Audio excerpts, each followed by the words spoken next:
Камарата на строителите в България е браншовата организация на строителния сектор, която представлява неговите интереси и поддържа официалния регистър на правоспособните компании. Създадена със специален закон през 2006 година за борба с сивия сектор, тя успешно защитава интересите на обществото, като работи за повишаване на прозрачността и подобряване качеството на строителните практики. Към края на 2024 година са регистрирани рекордните над 7500 строителни фирми, в бранша са заети над 250 000 души.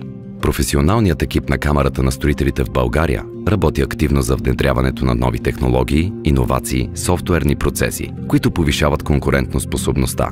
Камарата е уважаван партньор на държавните институции и играе активна роля в разработването на нормативните актове и законовите промени, които имат отношение към работата на отрасъла. Чрез своята международна мрежа от партньори, Камарата развива политиката си за намиране на инструменти за подобряване на бизнес средата и подпомага развитието на бранша както на национално, така и на международно ниво. Камарата на строителите в България разработва икономически анализи и извършва мониторинг на обявените обществени поръчки в сектора с цел осигуряване на достъп, прозрачност и конкурентна среда.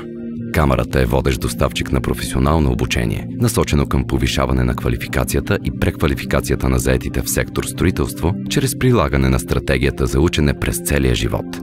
Камарата на строителите в България се е заела с амбициозната мисия да подготви бранша за неговата дигитализация, която е неизбежна в новия високотехнологичен свят. Организацията развива активна медийна политика, а водеща медия в бранша е издаваният от едноименното дъщерно дружество вестник «Строител». Чрез фондация Български строител, Камарата на строителите в България има за цел да развива и поддържа диалога с представители на неправителствения сектор.